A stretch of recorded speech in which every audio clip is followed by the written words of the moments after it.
We're only a couple of hours away from having complete clarity on Israel's historic election, but as predicted by many experts and now the exit polls, the road will be tough for sitting Prime Minister Benjamin Netanyahu. The exit poll numbers show a neck-and-neck fight between Netanyahu's Likud party and Benny Gantz's Blue and White Alliance. Likud, this is in fact projected to get around 31 seats, while the Blue and White Alliance is pegged at 32. The two parties separated by merely one seat as per the exit polls. This means that the road to government formation is going to be tough for both sides.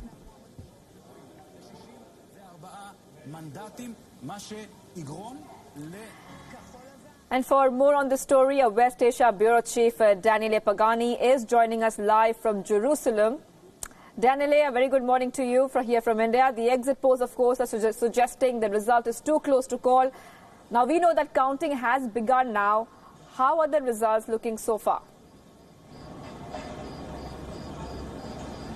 So we have the first unofficial results. These are unofficial because they have been aired by the TV channel 12 here in Israel. They are quoting sources within the Election Commission of Israel. They say that almost 90% of the votes have been counted, but that the Election Commission of Israel is recounting them in order to have a very, very precise counting, because, as you correctly pointed out, this is a neck-and-neck battle.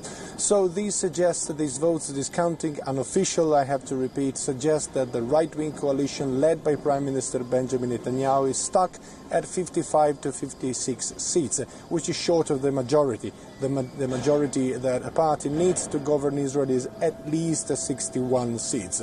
It shows also that the Arab parties, the four main Arab parties, have gained a staggering 11 seats, which is way better than they did in the last elections, signaling that many Arabs went out to vote and decided to vote against Prime Minister Benjamin Netanyahu. Nevertheless, even if these are the first numbers that we have, they are short of a coalition. There is no clear coalition on the way now. And what is most important is that Avigdor Lieberman, the former Defense Forces, is actually the kingmaker of Israel. He gathered 9 to 10 seats, so anyone who would want to form a government will have to come to terms with him.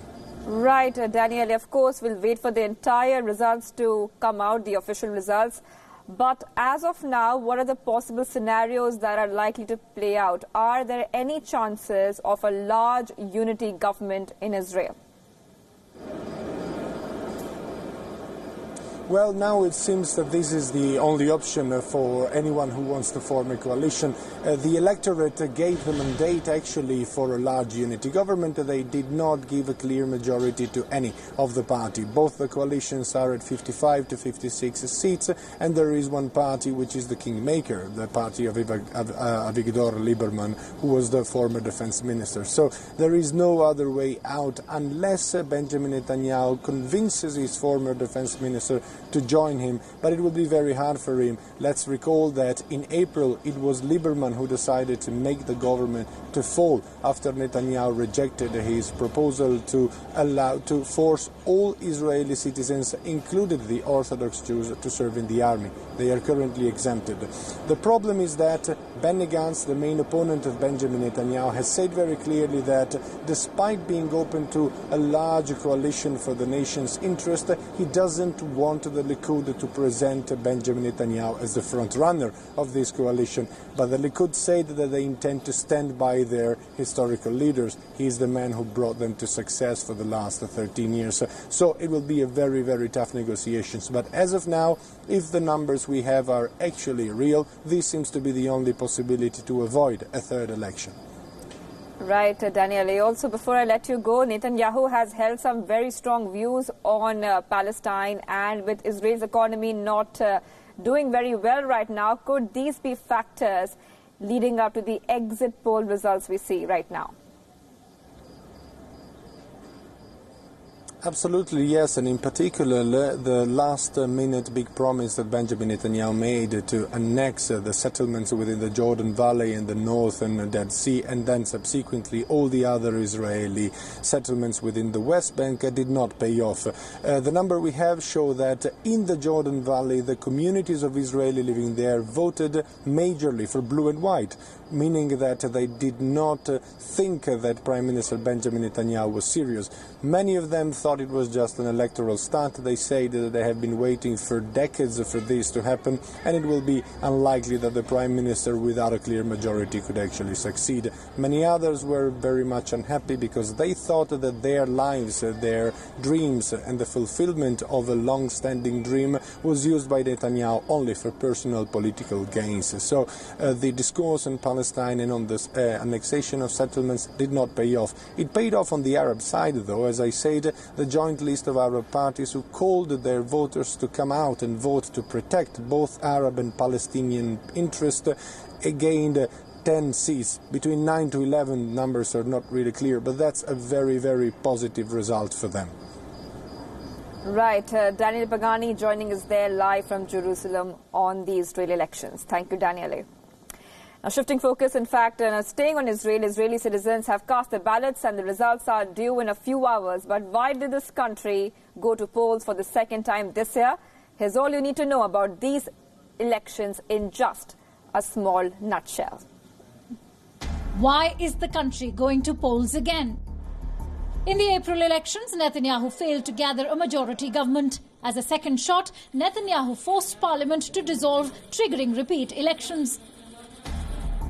What is different this time? Netanyahu's former defense minister, Avigdor Lieberman, prevented a coalition earlier. Lieberman has the support of secular voters. Who is Netanyahu's main challenger? Netanyahu's main challenger remains Israel's former army chief, Benny Gantz. However, Lieberman is likely to have a say over who becomes Israel's next leader. What will happen? While both Netanyahu and Gantz may come out ahead, it's even possible they will join together under a unity government. The big wild card is another stalemate, which could lead to a third election in January. What has Netanyahu promised? Israeli sovereignty in the Jordan Valley and 30% annexation of the occupied West Bank, which Palestinians want as a future state. What's the role of smaller parties? Avigdor Lieberman of the right-wing secular Yisrael Beitenu party is an ally turned rival of Netanyahu. He could end up holding the balance of power. The role of Arab Israeli voters. Arab citizens of Israel could deprive Netanyahu of a majority if there's a robust turnout of the minority community. How will the results affect India?